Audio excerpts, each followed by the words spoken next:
नमस्कार, बहुत स्वागत है आप सभी का हमारे इस खास कार्यक्रम आईएनएच सेहत में। मैं हूं प्रथा शुक्ला और मेरे साथ स्टूडियो में मौजूद है डाइट कंसल्टेंट डॉक्टर दीप्ति वैष्णव जी। डॉक्टर दीप्ति, बहुत स्वागत है आपका। Thank you. तो आईएनएच सेहत में हमारी कोशिश होती है कि हम आपको स्वस्थ रखें और आज हम फिर से बात करने वाले हैं एक नए विषय पर, क्योंकि आज का दिन भी बेहद खास है। महाशिवरात्रि का दिन है आज, और आज के दिन पर लगभग सभी व्रत रखते हैं, फास्टिंग करते हैं। वैसे तो उपवास के दौरान फलाहार लिए जाते हैं, लेकिन शिवरात्रि पर कुछ खास तरह के भोजन लिए जाते हैं, क्योंकि शिवरात्रि में बगैर नमक की वजह से आलस आता है, तो वहीं पूरे दिन थकान भी लगने लगती है। लेकिन हम आपको कुछ ऐसे फलाहार बता रहे हैं जिन्हें खाने से दिन भर आपके शरीर में ताजगी बने रहेगी। और वहीं आपको बता देते हैं कि आज हम इसी मैटर पर बात भी करने वाले हैं। तो चलिए, महाशिवरात्रि पर क्या खाएं और किस तरह के खाने से आपको दिन भर एनर्जी मिलेगी, तो आज हम बात करेंगे महाशिवरात्रि पर आखिर क्या डाइट रखना है इसके बारे में, और जानेंगे कि कैसे आज इस खास दिन पर खुद को एनर्जेटिक रखा जा सकता है। तो अगर आपके मन में भी इससे जुड़ा किसी भी तरह का कोई सवाल है या आप कोई जानकारी चाहते हैं, तो इसके लिए आप हमें कॉल कर सकते हैं। और इसके लिए जो नंबर आपको डायल करना होगा वो है 0771-424-2281 पर। इस नंबर पर आप कॉल कर सकते हैं और आज के इस दिन को, डाइट को लेकर आप जानकारी भी डॉक्टर दीप्ति से ले सकते हैं। तो चलिए डॉक्टर दीप्ति, प्रोग्राम की शुरुआत हो चुकी है और जैसे कि स्टार्टिंग में ही हमने अपने व्यूअर्स को बताया है कि आज के इस सेगमेंट में हम डाइट को लेकर बात करने वाले हैं। आज क्योंकि महाशिवरात्रि है, बेसिकली इसी पर डिपेंड है हमारा आज का ये प्रोग्राम। जानना चाहेंगे महाशिवरात्रि पर फास्टिंग को लेकर आपसे एक बेसिक इन्फॉर्मेशन आपसे चाहेंगे। फ्रेंड्स, पहले सभी को आपको महाशिवरात्रि की हार्दिक बधाइयाँ। शिवरात्रि ऋतु संधि का पर्व होता है। अगर हम बात करें तो अभी जस्ट ठंड जा रही है और समर का ये डेज स्टार्ट हो रहा है। So being a diet consultant हमें बहुत सी बातों का ध्यान रखना होगा इस उपवास में, इस फास्टिंग में। तो पहले तो मैं शिवरात्रि मीन्स यहाँ पे क्या हो रहा है कि शंकर भगवान को हम दूध और पानी से नहला रहे हैं। तो यहाँ पे इस फास्टिंग में जो होल डे फास्टिंग हम कर रहे हैं, उपवास जो कर रहे हैं, यहाँ पे हम we need to put more and more liquid. हमारी जो ये फास्टिंग होगी इसमें हमें इस बातों का ध्यान रखना है कि नमक हम नहीं ले पा रहे हैं इस फास्टिंग में। कुछ स्पिरिचुअल बेसिस पे या उपवास में यहाँ पे बहुत सारी चीज़ों की मनाही है, तो हम ध्यान रखें अगर हमारा लिक्विड कंटेंट मोर एंड मोर हो जाता है तो हमारी फास्टिंग बहुत अच्छी हो जाती है, ईजी हो जाती है, और इसके कोई साइड इफ़ेक्ट ऑक्सिलरीज हमको फेस नहीं करने पड़ते हैं। तो हम यहाँ पे दूध की बनी हुई सारी चीज़ें ले सकते हैं, जैसे कि छाछ ले सकते हैं, दही का सेवन कर सकते हैं, मिल्क शेक बना सकते हैं, स्मूदीज पी सकते हैं, ड्राई फ्रूट्स और नट्स ले सकते हैं। तो इन सब बातों का ध्यान रखते जाएंगे। ड्राई फास्टिंग, निर्जला फास्टिंग, वो अपने बेसिस पे एक फर्म बिलीव है वुमेंस का, इंडियन वुमेंस का, कोई इशू नहीं है। लेकिन जो लोग नहीं कर पा रहे हैं, जो डेबिलिटेड है, जो वीक है, वो ध्यान रखें कि निर्जला फास्टिंग को अवॉइड करें। बिल्कुल। तो महाशिवरात्रि पर फास्टिंग को लेकर तो हमने आपसे जानना चाहेंगे कि फास्टिंग का कनेक्शन आखिरकार हेल्थ से कैसे है। यस, एक्चुअली फास्टिंग का एक पर्टिकुलर मीनिंग अगर हम देखते हैं ना, तो फास्टिंग का मीनिंग आता है फर्म बिलीव, मतलब जहाँ पे हम दृढ़ निश्चय कर लेते हैं, संकल्प कर लेते हैं, we are not going to need for particular duration. जैसे कि इंटरमीडिएट फास्टिंग में भी हम ये इस तरह का संकल्प आजकल कर रहे हैं वेट लॉस डाइट मैनेजमेंट में।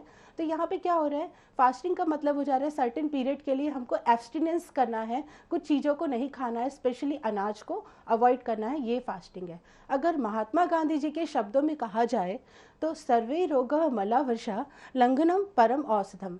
तो महात्मा गांधी जी ने फोकस किया है कि फास्टिंग सबसे बड़ी ग्रेटेस्ट रेमेडी है बॉडी को हील करने के लिए। कहीं ना कहीं इसका हेल्थ से रिलेशन इसलिए है कि पर्टिकुलर उस ड्यूरेशन पे हम खाना नहीं खा रहे हैं, तो हमारे जीआईटी को क्या मिल जा रहा है, एक संडे। हम सभी को संडे चाहिए ना, हमारी बॉडी को भी संडे चाहिए। तो क्या हो रहा है, उस पर्टिकुलर ड्यूरेशन पे जब हम बर्डन नहीं डाल रहे हैं अपने आहार नाल पे, तो वहाँ पे क्या हो रहा है, वो जो पूरी एनर्जी है वो नेचुरल हीलिंग मोड पे जा रही है और हम लाइट फील करते हैं और हमारे स्किन पे ग्लो बढ़ जाता है।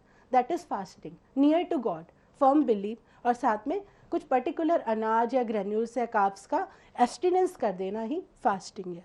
बिल्कुल। तो फास्टिंग का आखिरकार हेल्थ पे कैसे कनेक्शन है, क्या कुछ कनेक्शन है, ये तो हमने आपसे जान लिया जी। इसके प्रोसेस को लेकर जानना चाहेंगे कि आखिर फास्टिंग का प्रोसेस क्या होता है और ये कैसे करना चाहिए। जी श्योर। एक्चुअली क्या होता है, फास्टिंग में बहुत सारी चीज़ें होती हैं। एक्सपर्ट के आधार पे अगर आप फास्टिंग करते हैं, मैं एक नेचुरोपैथ डाइट कंसल्टेंट हूँ, तो हम ये मानते हैं कि एक्सपर्ट के अंडर आप अंडर गाइडेंस पे काम करते हैं तो बहुत अच्छा रहता है फास्टिंग। फास्टिंग तो लोग बहुत ही अच्छे से कर लेते हैं साधना के बेसिस पे, मेडिटेशन के बेसिस पे, फर्म बिलीव के बेसिस पे। पर रूल्स और रेगुलेशन की अगर बात करते हैं तो जो ऑक्सिलरीज आती है या फास्टिंग के जो साइड इफ़ेक्ट आते हैं, उससे लोगों को दूसरे तीसरे दिन में परेशानी होती है अक्सर।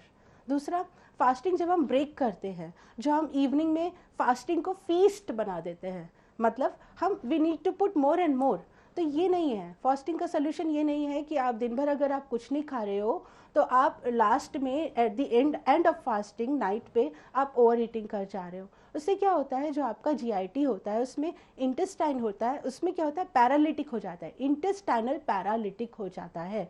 मतलब इंटेस्टाइन में बहुत ज़्यादा बर्डन की वजह से बहुत ज़्यादा मल इकट्ठा हो जाता है, फिर बाद में वो आपको कब्जियत जैसी परेशानी देता है, हेडेक देता है, आपको डिजीनेस देता है। तो फास्टिंग में मेन चीज़ ये है कि जब आप फास्ट कर रहे होते हैं तो स्टार्टिंग करें धीरे धीरे लिक्विड से, जितना हो सके ड्राई फास्टिंग को अवॉइड करें, निर्जला को अवॉइड करें, ज़्यादा से ज़्यादा ड्रिंक्स लें।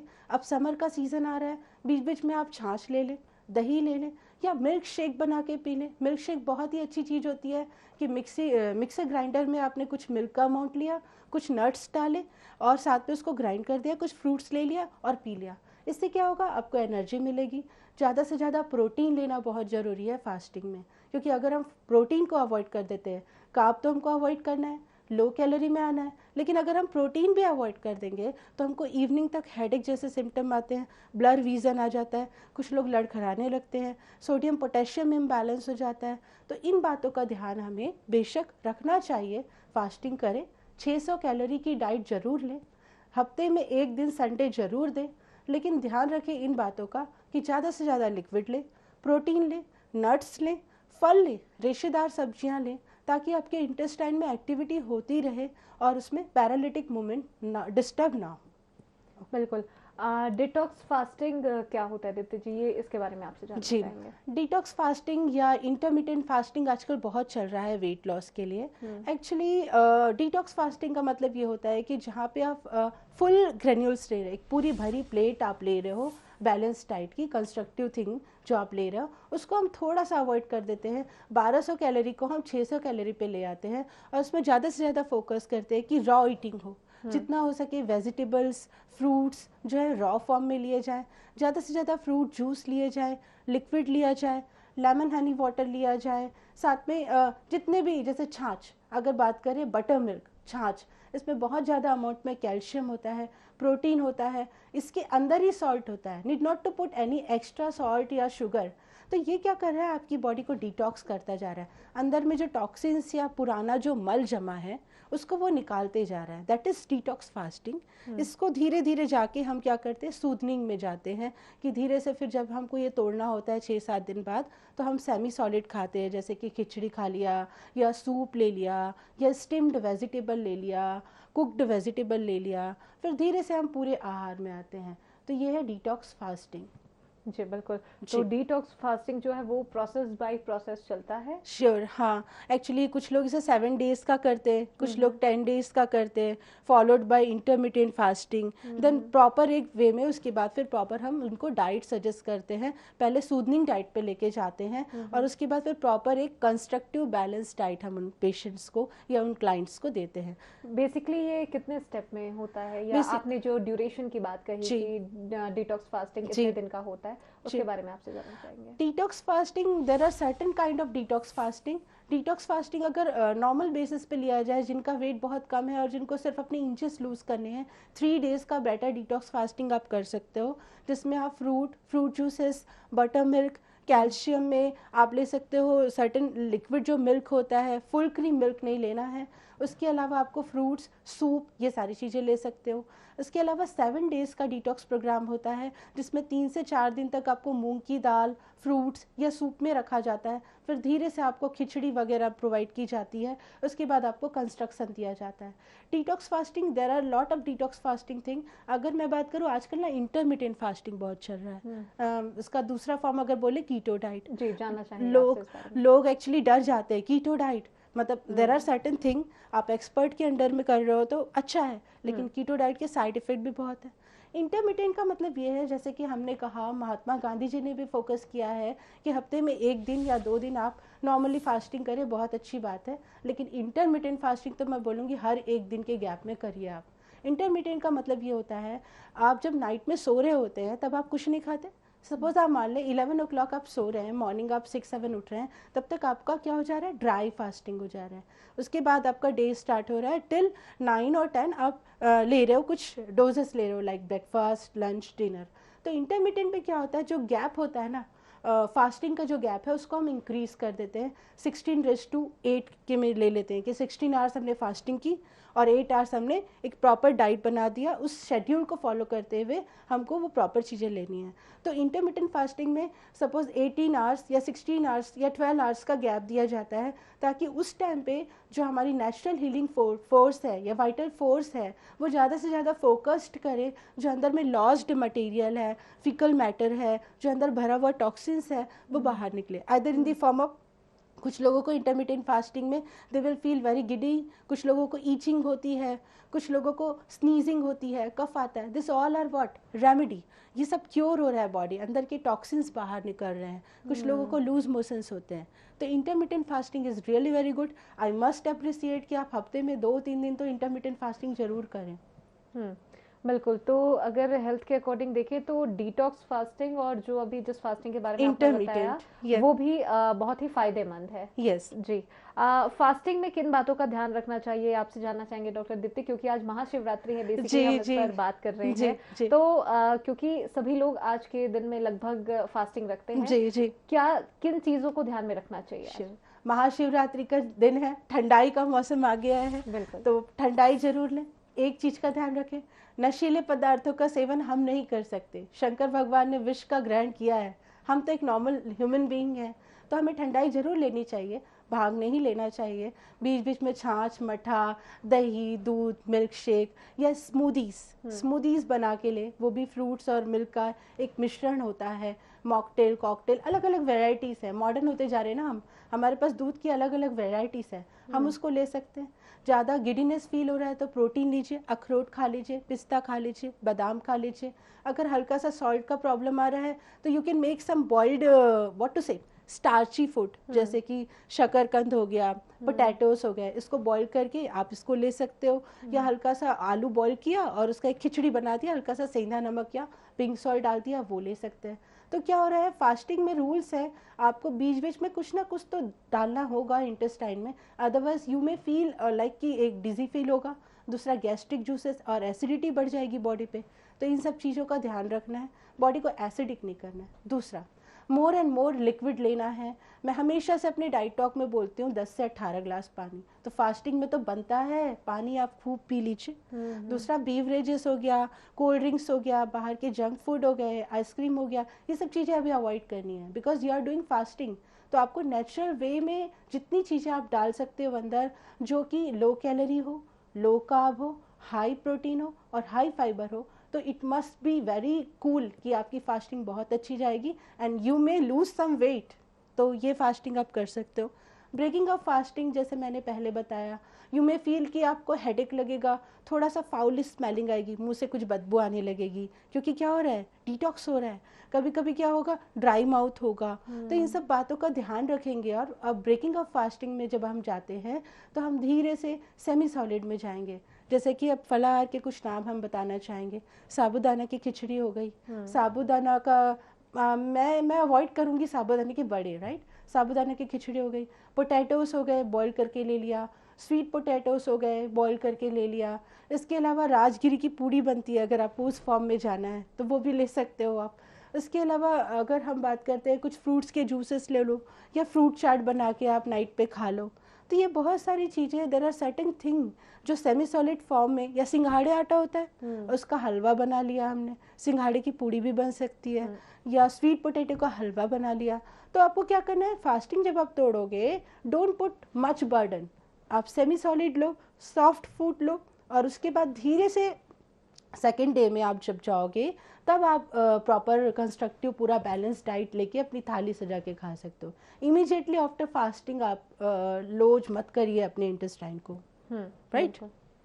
ड्राई फ्रूट्स का भी आपने जिक्र किया, जी जानना चाहेंगे कि लोगों में मिथ भी है ये कि ड्राई फ्रूट्स जो है वो बहुत ज्यादा हीट करता है स्टमक को, तो अगर फास्टिंग अगर हम करते हैं और पेट ऐसे भी फिर उस समय में खाली होता है तो क्या ड्राई फ्रूट्स लेना सही है और क्या उसमें लेना चाहिए, ये आपसे जानना। श्योर। जैसे नॉर्मल अगर मैं अपना डाइट प्लान किसी पेशेंट को देती हूँ तो मैं उनको बोलती हूँ थ्रू आउट द नाइट आपकी बॉडी ने कुछ नहीं लिया तो आपका जो पेट है वो एसिडिक हो गया। सो मोर एल्कलाइन करने के लिए और ठंडा करने के लिए मैं उनको जो ड्राई फ्रूट्स है वो बोलती हूँ कि लिक्विड में सोक करके लें। ओवरनाइट हम उसको एक कटोरी में बादाम भिंगा दिया, थोड़े से रेजिन्स भिंगा दिया, मुनक्का जो होता है, काली द्राक्ष, छुहारा भिंगा दिया और इसको सुबह ले लिया। फास्टिंग में भी अगर आप भगवान की पूजा करके इमीडिएटली ये जो भींगे हुए व्हाट टू से नट्स हैं, ड्राई फ्रूट्स हैं, ये आप ले लेते हैं ना तो आपको वो गर्म नहीं करता है। और अखरोट कभी भी गर्म नहीं करता है। अखरोट आप दिन में कभी भी ले सकते हो। ये क्या होता है, हाई प्रोटीन होता है, हाई फाइबर होता है, तो मखाना भी ले सकते हो, पिस्ते भी ले सकते हो। तो ये सब भ्रांति है या मिसकंसेप्शन है कि ड्राई फ्रूट्स गर्म करेगा, राइट। तो क्या फास्टिंग के टाइम में भी ये प्रोसेस अपना सकते हैं, जैसा कि आपने बताया कि लिक्विड में उसको ओवरनाइट भिगा के? श्योर, क्योंकि देखो आप अगर फास्टिंग कर रहे हो तो उसमें प्रोहिबिशन या रूल्स एंड रेगुलेशन अगर फॉलो करते हो तो वहाँ पे हम अनाज नहीं ले सकते, ग्रेन्यूल्स नहीं ले सकते, नमक नहीं ले सकते, या नमक की थोड़ी मात्रा सेंधा नमक ले सकते हैं, शुगर तो ले सकते हैं हम फास्टिंग में, ठीक है। तो रहा सवाल हमारी इन सब चीज़ों का, तो अगर आप पानी में किसी चीज़ को सोक करके ले रहे हो तो आई डोंट थिंक सो कि वो फास्टिंग में आपको कुछ बाधाएं पहुँचाएगा। वो कर सकते हैं आप, बहुत अच्छा फील करेंगे, कूल फील करेंगे। दूसरा ऑप्शन आपको बताया है स्मूदीज और मिल्क शेक में आप ग्राइंड करके ले लीजिए नट्स को, it will be more healthy I think. जी दीप्ति जी, आपसे जानना चाहेंगे कि अभी तक हमने आपसे जाना कि फास्टिंग में क्या करना चाहिए, क्या डाइट शामिल करनी चाहिए अपने लिस्ट में, क्या नहीं करना चाहिए और क्या चीज, किन बातों का ध्यान रखना चाहिए, इसके बारे में आपसे जानना चाहिए। देखिए फास्टिंग एक फर्म बिलीव है, हमने पहले कहा, ठीक है। ओम नमः शिवाय का जाप आपको करना चाहिए। महाशिवरात्रि का इतना बड़ा पावन पर्व है, तो आप अपने माइंड का जो डिवर्शन है या बोल सकते हैं माइंड को डाइवर्ट करना है कि आप जो फूड, आपको कई लोगों को क्या होता है क्रेविंग होती है, बहुत फूडी होते हैं उन लोग, उस दिन ना बहुत अजीब सा फील करते हैं यार कुछ नहीं खाना है, मूड पूरा ऑल्टर हो जाता है। तो बेटर उस आप एक अच्छी बुक्स पढ़ लीजिए, मेडिटेशन कर लीजिए, जस्ट गो फॉर वॉक, या अपने हस्बैंड के साथ अपनी पूरी फैमिली के साथ निकल जाइए बाहर घूमने के लिए, ठीक है। तो क्या होगा, इससे आपका मन डायरेक्ट होगा और उसमें आपको बार बार खाने का एक जो लालच है ना, ग्रीड है, वो नहीं आएगा। उसके अलावा फास्टिंग में बहुत सारी बातों का ध्यान रखना है, जैसे मैंने पहले बताया कि बाहर की कोई भी चीज़ें, junk food item, beverages, frozen जो वाटर है या कोल्ड ड्रिंक्स है वो अवॉइड करेंगे बाहर की। ब्रेकिंग ऑफ फास्टिंग में बार बार मैं बोल रही हूँ, उस पर बहुत ध्यान देना है क्योंकि सर्टन एक जीआईटी में ओवरबर्डन नहीं आना चाहिए, दूसरे दिन आपको डॉक्टर्स की लाइन लगानी पड़ सकती है। तो इन सब बातों का भी ध्यान रखें। दूसरा, आप ज़्यादा से ज़्यादा पानी पी लीजिए जितना हो सके। ड्राई फास्टिंग जो है निर्जला, वो आपका मन है, आपकी इच्छा है, लेकिन अगर जो वीक और डेबिलिटेड बंदे हैं, जो प्रेग्नेंट लेडी हैं या जो हार्ट पेशेंट हैं, जो थोड़े वीक हैं अपने स्ट्रक्चर में, फॉर्म थोड़े दुबले पतले हैं, या जिनको डायबिटीज़ 2 है, टाइप 2, जो मेडिसिन पे हैं या इंसुलिन पे भी हैं, उन लोग ये फास्टिंग को बिल्कुल अवॉइड करें। क्योंकि क्या होता है, ब्लड शुगर लेवल फास्टिंग के ड्यूरेशन पे कभी कभी कुछ प्रॉब्लम आ सकती है, इसकी बीपी की प्रॉब्लम आ सकती है, हेडेक हो सकता है, सोडियम पोटेशियम इम्बैलेंस हो सकता है। तो इन सब चीज़ों का बिल्कुल ध्यान रखें आप। और जैसा हमने बताया, MSRT कीजिए, माइंड साउंड रेजोनेंस टेक्निक। जितना आप भगवान का नाम लेंगे, एक बिलीव बनेगा, आपके अंदर आत्मविश्वास आएगा और आप फास्टिंग अपना पूरी तरह से कंप्लीट कर पाएंगे। बिल्कुल। तो बहुत सी इम्पोर्टेंट टिप्स थी जो डॉक्टर दीप्ति ने दी हैं। तो डॉक्टर दीप्ति जी, बहुत शुक्रिया आपका कि आज आप हमारे स्टूडियो में आई और हमारे व्यूअर्स को आपने फास्टिंग को लेकर, क्योंकि आज महाशिवरात्रि का भी दिन है और आज के दिन के अलावा में बाकी के दिन में भी आप किसी भी एक दिन में फास्टिंग रख सकते हैं, किन बातों का आपको ध्यान रखना चाहिए, कौन सी ऐसी डाइट है जिसको आपको अपनी डाइट में शामिल करना चाहिए, तो ये तमाम बातें डॉक्टर दीप्ति ने कही है। तो एक बार फिर से आपका बहुत शुक्रिया डॉक्टर दीप्ति। Thank you. इसी के साथ आज के IANH सेहत में फिलहाल इतना ही। दीजिए इजाजत, नमस्कार।